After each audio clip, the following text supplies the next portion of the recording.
صالحا ومجددا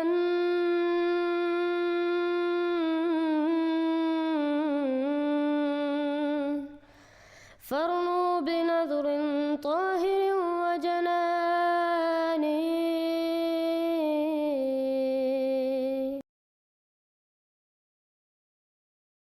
और भाई मैं मनदा मेरी कोई एफिलिएशन नहीं कदियानियत दे नाल, मेरी कोई एफिलिएशन नहीं क्रिश्चियनिटी दे नाल, मेरी कोई एफिलिएशन नहीं दुनिया के किसी दूजे मजहब दे नाल। मेरी अगर एफिलिएशन है तो मेरी मुसलमान इस्लाम दे नाल एफिलिएशन है।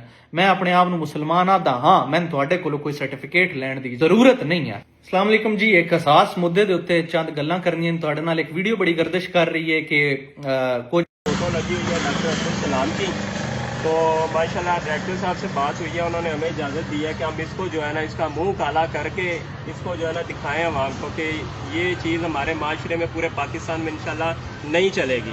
ये सारे हमारे भाई खड़े हैं, हम लोग इसको कादियानी कुत्ता है, कादियानी काफिर है, कादियानी कुत्ता है, काफिर है।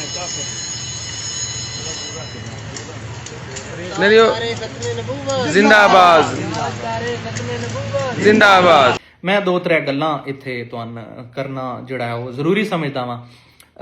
एक किताब है फ्राम जिनाह टू ज़िया जिहड़ी लिखी आई chief justice of Pakistan on X Mohammad Munir साहब। एक जुमला कोट कर रहे ने, but make no mistake, Pakistan is not a theocracy और एनीथिंग लाइक इट। ਇਹ ਜਿਹੜੇ ਤੁਸੀਂ ਮੈਂਬਰ ਰਸੂਲ ਖੁਦਾ ਨਾ ਖਾਸਤਾ ਦੇ ਉੱਤੇ ਜਿਹੜੇ ਤੁਸੀਂ ਇਹ ਭੂਆਂ ਵਾਲੇ ਦਿਮਾਗ ਲੈ ਕੇ ਬੈਠੇ ਬਗਦਾੜੇ ਹੋ ਨਾ, ਇਹਨਾਂ ਲੋਕਾਂ ਨੂੰ ਕੀ ਪਤਾ ਕਿ ਇਹ ਗੱਲ ਕੀ ਹੋ ਰਹੀ ਹੈ। ਯਾਨੀ ਮੈਂ ਨਾ ਕਈ ਵਾਰੀ ਸੋਚ ਕੇ ਹੈਰਾਨੀ ਹੁੰਦੀ ਹੈ ਕਿ ਆਈਨ ਤੁਸੀਂ ਤਰਤੀਬ ਦਿੱਤਾ ਤੇ ਜਾਂ ਫਾਊਂਡਰ ਆਫ ਦੀ ਨੇਸ਼ਨ ਨੇ ਇਸ ਮੁਲਕ ਨੂੰ ਤਰਤੀਬ ਦਿੱਤਾ ਹੈ। ਉਹ ਭਾਈ ਤੂੰ ਕੌਣ ਹੁੰਦਾ ਤਿੰਨ ਚਾਰ ਹੋ ਸਕੇ ਸਿਪਾਰੇ ਪੜ੍ਹ ਕੇ ਤੇ ਇਹ ਡਿਸਾਈਡ ਕਰਨ ਵਾਲਾ ਕਿ ਇਸ ਮੁਲਕ ਦੇ ਵਿੱਚ ਕੌਣ ਮੁਸਲਮਾਨ ਕੌਣ ਕਾਫਰ, ਕਿਸ ਨੂੰ ਜੀਣ ਦਾ ਹੱਕ ਕਿਹਨੂੰ ਮਰਨ ਦਾ ਹੱਕ, ਕਿਹਦਾ ਕਤਲ ਵਾਜਬ ਕਿਹਦਾ ਕਤਲ ਹੋ ਸਕਿਆ ਗੁਨਾਹ ਕਿਹਦਾ ਕਤਲ ਫਰਜ਼ ਹੋ ਗਿਆ। ਇਹਨਾਂ ਚੀਜ਼ਾਂ ਨੂੰ ਡਿਸਾਈਡ ਕਰਨ ਵਾਲਾ ਚਾਰ ਜਮਾਤਾਂ ਵੀ ਨਹੀਂ ਪੜ੍ਹੀਆਂ ਹੋਈਆਂ, ਤੂੰ ਦੋ ਸਿਪਾਰਿਆਂ ਦੇ ਵਰਕੇ ਪਰਤਾ ਕੇ ਤੂੰ ਡਿਸਾਈਡ ਕਰ ਸੇਂਗਿਆ ਕਿ ਕੌਣ ਕਿਸ ਚੀਜ਼ ਨੂੰ ਕਿਸ ਸ਼ਹੀਦ ਦਾ ਹੱਕ ਹਾਸਲ ਹੈ। ਫਾਊਂਡਰ ਆਫ ਦੀ ਨੇਸ਼ਨ ਕੇ ਗੱਲਾਂ ਕਰਕੇ ਗਿਆ, ਉਹਨਾਂ ਨੂੰ ਤੁਸੀਂ ਇੰਜ ਕਰਕੇ ਯਾਨੀ ਕਿ ਰੈਪਲੀਕੇਟ ਕਰ ਛੱਡੋਗੇ। ਉਹ ਆਖ ਰਿਹਾ ਪਾਕਿਸਤਾਨ ਇਜ਼ ਨॉट ਅ ਥਿਓਕ੍ਰੇਸੀ ਔਰ ਐਨੀਥਿੰਗ ਲਾਈਕ ਇਟ। ਹੁਣ ਥਿਓਕ੍ਰੇਸੀ ਦਾ ਮਤਲਬ ਡਿਕਸ਼ਨਰੀਆਂ ਵਿੱਚੋਂ ਕੱਢੋ। ਮੈਂ ਚਾਹੁੰਦਾ ਕਿ ਤੁਹਾਡੇ ਇਹਨਾਂ ਭੂਆਂ ਵਾਲੇ ਦਿਮਾਗਾਂ ਦੇ ਵਿੱਚ ਕੋਈ ਲਫ਼ਜ਼ ਪਾਉਣ। ਇੱਕ ਜਗ੍ਹਾ ਤੇ ਹੋਰ ਕਾਇਦ ਆਜ਼ਮ ਕੋਟ ਕਰਕੇ ਆਦੇ ਨੇ, ਮੈਂ ਇਹ ਜਾਣਨਾ ਦੀ ਕੋਸ਼ਿਸ਼ ਕਰ ਰਿਹਾ ਤੁਸੀਂ ਨਾ मैंने गाइड करो कि या तो मैंने दसो कि कायद आज़म मुसलमान कोई ना, कायद आज़म नूं काफिर साबित करो जिस गल्लां कीतियां, ते या मैंने दसो कि कायद आज़म ने जिहड़ियां गल्लां कीतियां ने इन्हां दा सिनेरियो टोटल मुख्तलिफ आई। अज दा जिहड़ा सिनेरियो है वो जिहड़ा वो इस तरह करके लागू होंदा, लिहाजा कायद आज़म साहब जो फरमा गए ने वो गट्टे गुस्से वो बकवास करके टुर गए ने। मैन साबित करो कोई बंदा। कायद आज़म साहब फरमाउंदे ने असीं 6वीं 7वीं दी मुताले पाकिस्तान तो पढ़ते आ रहे हैं और बड़े फेमस आथर ने स्टैनले वोलपर्ट ने Jinnah of Pakistan university of Oxford the press दियां किताबां नशर होई होईयां ने। वो आदा है कि you are free to go to your temples, you are free to go to your mosques और to any other place that has nothing to do with the business of the state. We are starting with this fundamental principle that we are all citizens and equal citizens of the state. ਇਹ ਤੁਹਾਡੇ founder of the nation ਫਰਮਾ ਰਹੇ ਨੇ। ਇੱਕ ਹੋਰ ਜਗ੍ਹਾ ਤੇ founder of the nation ਕੀ ਫਰਮਾਉਂਦੇ ਨੇ, in any case Pakistan is not going to be a theocratic state to be ruled by priests with a divine mission. We have many non-Muslims, Hindus, Christians and Parsis, but they are all Pakistanis. They will enjoy the same rights and privileges as any other citizens and will play their rightful part in the affairs of Pakistan. Quoted from Jinnah to Zia. Jinnah to Zia de vich ye ek aur quotation aundy hai, I am sure that Pakistan's constitution will be of a democratic type, embodying the essential principles of Islam. Islam and its idealism have taught us democracy. Islam ne san jamhuriyat sikhai hai। Founder of the nation आख रहा है जमहूरीयत का मतलब पता है, जमहूरीयत का मतलब यह है सादी तरीन तशरीह दे विच कि जिहदे विच हर बंदे दी राय, हर बंदे दी एग्जिस्टेंस, हर बंदे दे आइडिया वो मैटर करता है। हर बंदे दी राय जिहड़ी है वो मिला के वो मैटर करती है। जमहूरीयत दा नाम है। ਤੁਹਾਡੇ ਫਾਊਂਡਰ ਆਫ ਦੀ ਨੇਸ਼ਨ ਕੀ ਫਰਮਾ ਗਏ ਨੇ ਕਿ Islam and its idealism has taught us democracy, equality of man, justice and fair play to everybody. ਇਹ ਤੁਸੀਂ ਫੇਅਰ ਪਲੇ ਕਰ ਰਹੇ ਹੋ। ਔਰ ਭਾਈ ਮੈਂ ਮੰਨਦਾ ਮੇਰੀ ਕੋਈ ਐਫੀਲੀਏਸ਼ਨ ਨਹੀਂ ਕਦੀਆਨੀਅਤ ਦੇ ਨਾਲ, ਮੇਰੀ ਕੋਈ ਐਫੀਲੀਏਸ਼ਨ ਨਹੀਂ ਕ੍ਰਿਸਚੀਅਨਿਟੀ ਦੇ ਨਾਲ, ਮੇਰੀ ਕੋਈ ਐਫੀਲੀਏਸ਼ਨ ਨਹੀਂ ਦੁਨੀਆ ਦੇ ਕਿਸੇ ਦੂਜੇ ਮਜ਼ਹਬ ਦੇ ਨਾਲ। ਮੇਰੀ ਅਗਰ ਐਫੀਲੀਏਸ਼ਨ ਹੈ ਤੇ ਮੇਰੀ ਮੁਸਲਮਾਨ ਇਸਲਾਮ ਦੇ ਨਾਲ ਐਫੀਲੀਏਸ਼ਨ ਹੈ। ਮੈਂ ਆਪਣੇ ਆਪ ਨੂੰ ਮੁਸਲਮਾਨ ਆਦਾ ਹਾਂ, ਮੈਨੂੰ ਤੁਹਾਡੇ ਕੋਲੋਂ ਕੋਈ ਸਰਟੀਫਿਕੇਟ ਲੈਣ ਦੀ ਜ਼ਰੂਰਤ ਨਹੀਂ ਹੈ। ਇਹ ਸਾਰੀ ਚੀਜ਼ਾਂ ਦੇ ਬਾਵਜੂਦ ਮੈਂ ਇਸ ਚੀਜ਼ ਦੇ ਉੱਤੇ ਬਿਲੀਵ ਕਰਦਾ ਕਿ ਤੁਹਾਡਾ ਫਾਊਂਡਰ ਆਫ ਦੀ ਨੇਸ਼ਨ ਅਗਰ ਇਹ ਫਰਮਾ ਕੇ ਟੁਰ ਗਏ ਨੇ ਕਿ ਇਸਲਾਮ ਨੇ ਇਸਲਾਮ ਔਰ ਇਹਦਾ ਆਈਡੀਅਲਿਜ਼ਮ ਇਹ ਟੀਚ ਕਰਦਾ ਹੈ ਕਿ ਡੈਮੋਕ੍ਰੇਸੀ ਕੀ ਹੁੰਦੀ ਹੈ ਔਰ ਫੇਅਰ ਪਲੇ ਦੇ ਬਾਰੇ ਯਾਨੀ ਗਾਈਡ ਕਰਦਾ ਹੈ, ਤੇ ਰਸੂਲ ਦੇ ਮੈਂਬਰ ਦੇ ਉੱਤੇ ਬਾਣ ਵਾਲਾ ਇਹ ਦਿਮਾਗ ਦੇ ਵਿੱਚ ਬੋਂ ਲੈ ਕੇ ਬੈਠਾ ਹੋਇਆ ਇੱਕ ਮੁੱਲਾ, ਇਹ ਬਗਦਾੜਾ, ਇਹ ਕੌਣ ਹੁੰਦਾ ਹੈ ਆਉਣ ਵਾਲੀ ਜਨਰੇਸ਼ਨ ਨੂੰ ਡਿਸਾਈਡ ਕਰਕੇ ਦੱਸਣ ਵਾਲਾ ਕਿ ਕਦਿਆਨੀ ਕਾਫਰ ਹੈ, ਕਦਿਆਨੀ ਕੁੱਤਾ ਹੈ, ਸ਼ੀਆ ਕਾਫਰ ਹੈ, ਸੁੰਨੀ ਇੰਜੇ, ਫਲਾਣਾ ਹੁੰਜੇ, ਵਾਬੀ ਕਾ। ਭਾਈ ਤੁਸੀਂ ਕੌਣ ਹੁੰਦੇ ਹੋ ਇਸ ਚੀਜ਼ ਨੂੰ ਡਿਸਾਈਡ ਕਰਨ ਵਾਲੇ? ਮੁਲਕ ਤੂੰ ਬਣਾਇਆ ਜਾਂ ਕਦੇ ਆਜ਼ਮ ਬਣਾ ਕੇ ਗਿਆ? ਮੈਂ ਇਸ ਚੀਜ਼ ਦੇ ਬਾਰੇ ਮੈਂ ਸਮਝਣਾ ਚਾਹੁੰਦਾ, ਮੈਨੂੰ ਕੋਈ ਬੰਦਾ ਦੱਸ ਦਿਓ, ਠੀਕ ਹੈ। ਇੱਕ ਹੋਰ ਜਗ੍ਹਾ ਦੇ ਉੱਤੇ ਸੈਂਟਰਲ ਲੈਜਿਸਲੇਟਿਵ ਅਸੈਂਬਲੀ ਦਾ ਜਿਹੜਾ ਪ੍ਰੀ ਪਾਕਿਸਤਾਨ ਦਾ ਜਿਹੜਾ ਇਜਲਾਸ ਹੋਇਆ ਇਹਨੇ 7 ਫਰਵਰੀ 1935 ਦੇ ਵਿੱਚ, ਕਦੇ ਆਜ਼ਮ ਸਾਹਿਬ ਉਹਦੇ ਵਿੱਚ ਸਪੀਚ ਕਰ ਰਹੇ ਨੇ ਔਰ ਇਹਦਾ ਰੈਫਰੈਂਸ ਕਿੱਥੇ ਮੌਜੂਦ ਹੈ?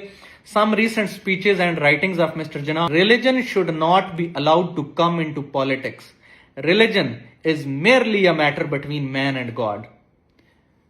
ਯਾਰ ਮੈਂ ਨਾ ਇਹ ਸਾਰੀਆਂ ਗੱਲਾਂ ਤੋਂ ਬਾਅਦ ਸਿਰਫ ਇਹ ਸਮਝਾ ਦਿਓ, ਖੁਦਾ ਵਾਸਤੇ ਵਾਲੀ ਗੱਲ ਹੈ ਕਿ ਫਾਊਂਡਰ ਆਫ ਦੀ ਨੇਸ਼ਨ ਗਲਤ ਆਈ ਜਾਂ ਸਹੀ ਆਈ, ਹਾਂ ਜਾਂ ਨਾ ਦੇ ਵਿੱਚ ਮੈਨੂੰ ਲੌਜੀਕਲੀ ਜਵਾਬ ਚਾਹੀਦਾ। ਮੈਨੇ ਇਹ ਨਹੀਂ ਚਾਹੀਦਾ ਕਿ ਉਸ ਟਾਈਮ ਦੇ ਤਕਾਜ਼ੇ ਇਹ ਆਨ ਹੈ ਇਸ ਵਕਤ ਦੇ ਤਕਾਜ਼ੇ। ਉਹ ਮੇਰੀ ਜਾਨ, when it comes to state, when it comes to constitution, when it comes to principles, ਵਕਤ ਦਾ ਤਕਾਜ਼ਾ ਹਮੇਸ਼ਾ ਸੇਮ ਰਿਹਾ। ਮੈਨ ਇਹ ਸਾਰੀਆਂ ਚੀਜ਼ਾਂ ਦੇ ਵਿੱਚੋਂ ਸਿਰਫ ਇਹ ਸਾਬਤ ਕਰਕੇ ਦੱਸੋ ਕਿ ਫਾਊਂਡਰ ਆਫ ਦੀ ਨੇਸ਼ਨ ਗਦਾਰ ਆਈ, ਫਾਊਂਡਰ ਆਫ ਦੀ ਨੇਸ਼ਨ ਜਾਇਲ ਆਦਮੀ ਆਈ, ਜਾਂ ਫਾਊਂਡਰ ਆਫ ਦੀ ਨੇਸ਼ਨ ਇੰਤਹਾਈ ਵਾਇਜ਼ ਇਨਸਾਨ ਆਈ ਔਰ ਉਸਨੇ ਜਿਹੜੀਆਂ ਗੱਲਾਂ ਕੀਤੀਆਂ ਉਹ ਸਹੀ ਹਨ, ਅੱਜ ਦਾ ਮੁੱਲਾ ਗਲਤ ਹੈ। ਇਹ ਤੇ ਬੜੀ clear cut black and white, ਲੇਕਿਨ ਮੈਂ ਬਲੈਕ ਐਂਡ ਵਾਈਟ ਦੇ ਵਿੱਚੋਂ ਪਿਕ ਕੀ ਕਰਨਾ ਹੈ ਇਹ ਤੁਸੀਂ ਮੈਨੂੰ ਗਾਈਡ ਕਰ ਦਿਓ। ਮੈਂ ਬੜਾ ਜਾਹਿਲ ਆਦਮੀ ਹਾਂ, ਮੈਨੂੰ ਇਹਨਾਂ ਚੀਜ਼ਾਂ ਦਾ ਅੰਦਾਜ਼ਾ ਨਹੀਂ। ਮੈਂ ਇੱਕ ਹੋਰ ਚੀਜ਼ ਇਹ ਸਮਝਣਾ ਚਾਹੁੰਦਾ ਕਿ ਵੇਖੋ ਕਾਇਦ ਆਜ਼ਮ ਮੁਹੰਮਦ ਅਲੀ ਜਿਨਾਹ ਸਾਹਿਬ ਜਨਾਬ ਅੱਜ ਇਹ ਸਾਰੇ ਫਰਮਾਨ ਜਿਹੜੇ ਉਨਾਉਂਦੇ ਹਨ ਇਹਨਾਂ ਨੂੰ ਮੱਦੇਨਜ਼ਰ ਰੱਖ ਕੇ ਤੁਸੀਂ ਜਨਾਬ ਮੁਸਲਮਾਨਾਂ ਔਰ ਹਿੰਦੂਆਂ ਵਾਸਤੇ ਅਲੱਗ ਸਟੇਟ ਬਣਾਉਣ ਦੀ ਕੋਸ਼ਿਸ਼ ਕਰ ਰਹੇ। ਤੁਹਾਡੇ ਫਰਮਾਨ ਤੁਸੀਂ ਜ਼ਿਹਨ 'ਚ ਰੱਖਣੇ ਨੇ ਜਿਹੜੇ ਮੈਂ ਹੁਣ ਕੋਟ ਕੀਤੇ ਨੇ। ਆਈਡੀਆ ਤੁਹਾਡਾ ਇਹ ਹੈ, ਨਜ਼ਰੀਆ ਇਹ ਹੈ, ਲੇਕਿਨ ਤੁਸੀਂ ਇੱਕ ਪੀਸ ਆਫ ਲੈਂਡ ਕਿਸ ਵਜ੍ਹਾ ਤੋਂ ਵੱਖਰਾ ਕਰ ਰਹੇ ਹੋ ਕਿ ਮੁਸਲਮਾਨ ਅਲੱਗ ਹੋ ਸਕਣ ਔਰ ਹਿੰਦੂ ਅਲੱਗ ਹੋ ਸਕਣ। ਉਹ ਭਾਈ ਇਹ ਕਨਫਿਊਜ਼ਨ ਹੀ ਉੱਥੋਂ ਪੈਦਾ ਹੋ ਗਿਆ ਹੈ ਔਰ ਫਿਰ ਤੁਸੀਂ ਇਹ ਡਿਫਰੈਂਸ ਕ੍ਰੀਏਟ ਕਰਨ ਤੋਂ ਬਾਅਦ, ਪੀਸ ਆਫ ਲੈਂਡ ਵੱਖੋ ਵੱਖ ਕਰਨ ਤੋਂ ਬਾਅਦ ਤੁਸੀਂ ਜਦੋਂ ਕਾਨੂੰਨ ਆਪਣੇ ਬਣਾਏ, ਸਭ ਤੋਂ ਪਹਿਲਾਂ 1935 ਦਾ ਜਿਹੜਾ act high all India act, ਉਸ ਨੂੰ ਆਪਣੇ ਇੰਟਰਮ ਕਨਸਟੀਟਿਊਸ਼ਨ ਦੇ ਤੌਰ ਉੱਤੇ ਤੁਸੀਂ ਇਖਤਿਆਰ ਕਰਨ ਲੱਗਿਆ, ਸਭ ਤੋਂ ਪਹਿਲੀ ਚੀਜ਼ ਵਿੱਚ ਇਹ ਲਿਖਦੇ ਹੋ ਕਿ ਸਟੇਟ ਰਿਲੀਜਨ ਇਸਲਾਮ ਹੋਏਗਾ। ਇੱਕ ਜਗ੍ਹਾ ਤੁਸੀਂ ਇਹ ਫਰਮਾ ਰਹੇ ਹੋ ਕਿ ਅਸੀਂ ਮੁਸਲਮਾਨਾਂ ਵਾਸਤੇ ਔਰ ਹਿੰਦੂਆਂ ਵਾਸਤੇ ਅਲੱਗ-ਅਲੱਗ ਪੀਸਸ ਆਫ ਲੈਂਡ ਲੈ ਰਹੇ ਹਾਂ, ਲੇਕਿਨ ਹਰ ਇਨਸਾਨ ਨੂੰ, ਹਰ ਸ਼ਖਸ ਨੂੰ ਮਜ਼ਹਬੀ, ਇਨਫਰਾਦੀ, ਸਿਆਸੀ ਹਰ ਤਰ੍ਹਾਂ ਦੀ ਆਪਣੀ ਜਿਹੜੀ ਹੈ ਨਾ ਸ਼ਖਸੀ ਆਜ਼ਾਦੀ ਉਹ ਬਰਕਰਾਰ ਰੱਖਣ ਦੀ ਇਜਾਜ਼ਤ ਹੋਏਗੀ। ਉਹ ਆਪਣੇ ਮੰਦਰ ਵਿੱਚ, ਆਪਣੇ ਗਿਰਜਾ ਘਰ ਵਿੱਚ ਕਿਦਾਂ ਵੀ ਜਾ ਕੇ ਆਪਣੀ ਇਬਾਦਤ ਕਰ ਸਕਦਾ ਹੈ, ਲੇਕਿਨ ਸਟੇਟ ਰਿਲੀਜਨ ਜਿਹੜਾ ਉਹ ਇਸਲਾਮ ਹੋਏਗਾ। ਉਹ ਯਾਰ ਇਹ ਕਨਫਿਊਜ਼ਨ ਤਾਂ ਤੁਸੀਂ ਉੱਥੋਂ ਪੈਦਾ ਕੀਤਾ ਹੈ ਕਿ ਸੈਕੂਲਰ ਹੋ ਤੁਸੀਂ ਜਾਂ ਤੁਸੀਂ ਇੱਕ ਰਿਲੀਜੀਅਸ ਸਟੇਟ ਹੋ, ਤੁਸੀਂ ਕੀ ਸ਼ੈ ਕੀ ਹੋ।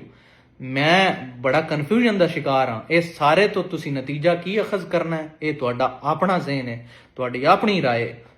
ਲੇਕਿਨ ਮੈਂ ਚਾਹੁੰਦਾ ਕਿ ਮੈਂ ਸਿਰਫ ਇਹਨਾਂ 2-3 ਸਵਾਲਾਂ ਦਾ ਜਵਾਬ ਦੇ ਛੱਡੋ ਕਿ ਤੁਹਾਡੇ ਫਾਊਂਡਰ ਆਫ ਦੀ ਨੇਸ਼ਨ ਜਿਹੜੇ ਹਨ ਕਿਆ ਉਹ ਮੁਸਲਮਾਨ ਹਨ ਵੀ ਕਿ ਕੋਈ ਨਾ, ਜਾਂ ਅਗਰ ਉਹ ਮੁਸਲਮਾਨ ਹਨ ਤੇ ਉਹਨਾਂ ਨੇ ਇਹ ਜਿਹੜੇ ਫਰਮਾਨਾਤ ਜਾਰੀ ਕੀਤੇ ਹਨ ਉਹ ਏਡੇ ਕਨਫਿਊਜ਼ ਹਨ ਕਿ ਉਹ ਗਲਤ ਹਨ, ਲੇਕਿਨ ਤੁਸੀਂ ਠੀਕ ਹੋ ਜੋ ਕਿ ਤੁਸੀਂ ਆਖ ਰਹੇ ਹੋ ਕਾਦੀਆਨੀ ਕਾਫਰ, ਸ਼ੀਆ ਕਾਫਰ, सुन्नी काफर, फलाना भी काफर, फलाना भी काफर, मुसलमान सिर्फ फलाने फलूने सिर्फ ठीक है। मजीद नई अपडेट देखने के लिए चैनल को सब्सक्राइब और वीडियो को शेयर जरूर करें और कमेंट सेक्शन में अपनी राय जरूर दें। आप कहां से हमारा प्रोग्राम देख रहे हैं जरूर बताएं। YouTube channel message of Islam. ہم تو رکھتے ہیں مسلمانوں کا دین، ہم تو رکھتے ہیں مسلمانوں کا دین، دل سے ہے خدا میں ختم المرسلین، ہم تو رکھتے ہیں مسلمانوں کا دین،